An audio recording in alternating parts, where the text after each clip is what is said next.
Now, what's important to realize is that most people, their opinion on different topics is very heavily influenced by not just their own personal experiences, but also the experiences of their peer group, of their friends, of their family. Okay, so what am I talking about here?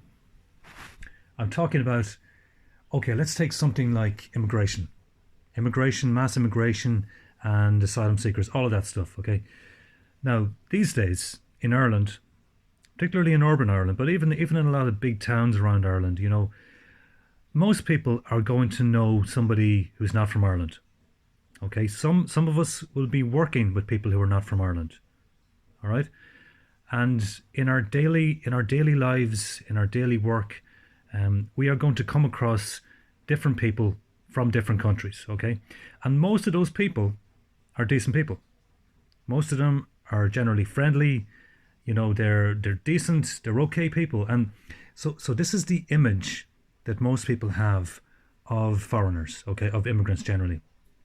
They generally have a positive view of foreigners because the foreigners that they meet in their daily lives, whether that be through just going in and out of shops or cafes or whatever, or whether it be in their workplace, those people are nice. They're friendly, they're decent, they seem to be generally fine. So that is the image that a lot of Irish people have of foreigners. As a result, what they will do is they will take that experience of that handful of foreign people that they come across in their daily lives, and because those people are nice, and because those people are decent, they will sort of expand that to mean all foreigners in Ireland, all immigrants in Ireland, all refugees or asylum seekers. They're all great, they're all lovely, they're all decent, they're all nice. So why would you have any problems with them? And what's the big deal? Yes, there's a few more foreigners around these days than there were 10 or 20 years ago. But what's the big deal? Sure, they're lovely. The ones I know are really nice. Now, we know this is a very simplistic way of thinking. It's kind of flawed thinking. But to the average person, no. This is how they think. This is how they see things. And this is why it's so difficult to get through to ordinary people in this regard. And it's not just to do with immigration and asylum seekers. It's the same with LGBT stuff. Okay, these days most of us know at least one gay person. Okay, some of us might even have a gay sibling or a gay brother-in-law or cousin, or maybe there's somebody in your workplace that's gay, or this kind of thing. All right. So as a result, you are going to judge your opinions on gay people are going to go from the gay people you know, and the chances are the gay people you know are fine. They might even be really nice. They might even be very friendly. They might be funny. So that is your image of gay people. Now, I know a few gay people, and yes, they are generally fine. But, I'm sort of wise enough that I don't kind of translate that over all gay people. And I certainly don't, use that as my experience of the industry behind gay people in a sense, or the industry behind immigrants or asylum seekers. Okay, I'm aware that there's a diversity industry there. There's an equality industry. There's a human rights industry. There's an asylum industry. All of these things are going on in the background, and they are playing divide and conquer politics, dividing men against women, dividing gay people against straight people, dividing Muslims against Christians or against secular people, and so on. Dividing foreigners against Irish people. This divide and conquer thing is going on in the background. It's played by our media. It's played by our politicians. It's played by the entertainment industry, and this is what ordinary people don't realize. Like I said, they just take the nearest experiences to them, and they translate that. They sort of play that out over the entirety of all foreigners or all gay people, or all Muslims or whatever it be. And you could even go so far as, abortion.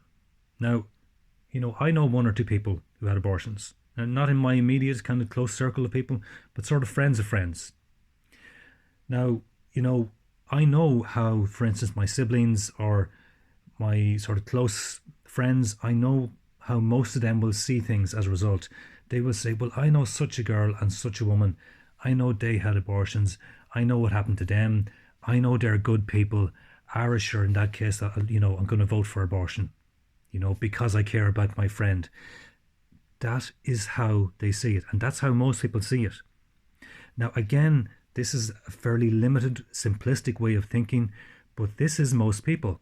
This is how most people view these topics. They just relate it to their own personal experiences, the nearest experiences to them, or close family or friends or work colleagues. So that's what we're dealing with.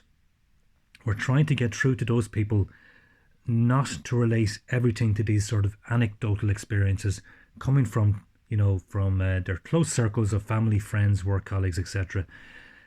And it is reaching those people and realizing that we are not giving out about individual, foreigners, individual,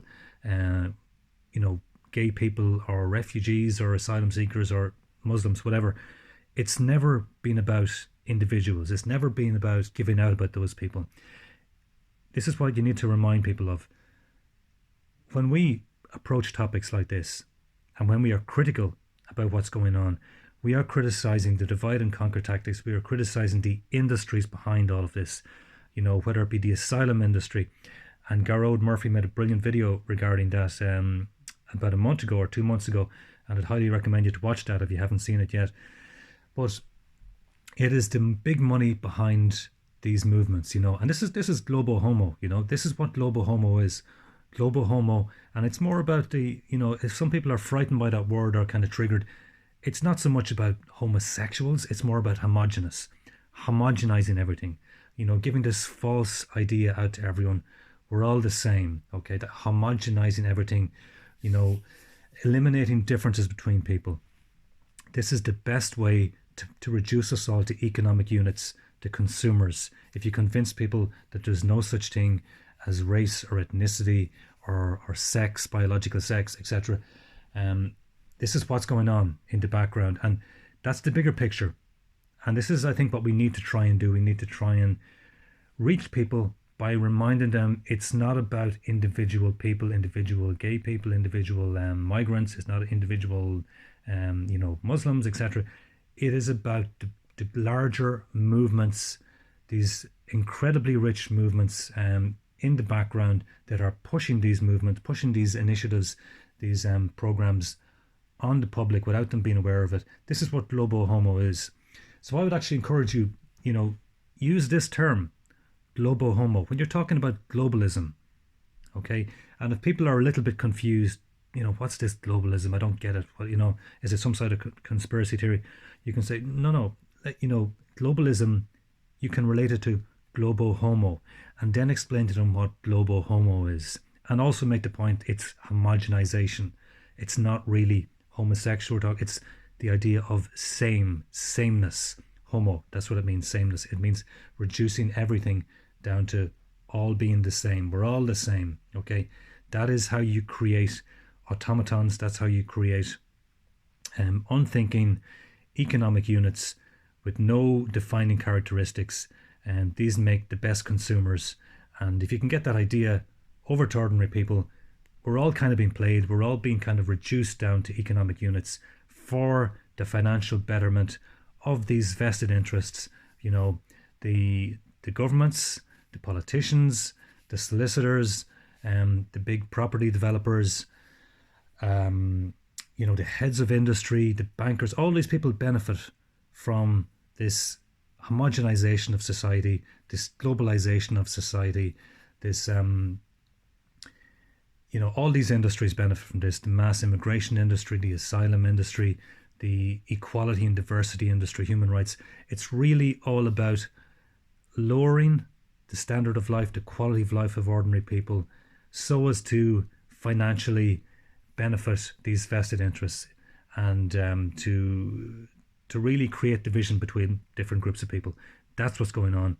Try and get that message out to ordinary people if you can. If you can get that idea through to people, maybe just maybe they might just start to put the pieces together. They might start to realize that nationalists really are looking out for ordinary people. That's all we're doing. We care about people generally. Get that message home to people. We care about people, and that's what we're doing. when we make these kind of videos. We're just informing people, and information is power. So keep chipping away, keep talking to people, keep coming across as reasonable, ordinary, you know, concerned people. That's all we are, and that's all we're trying to do. We're just trying to help society generally. Let people know about that, and they might come around to us.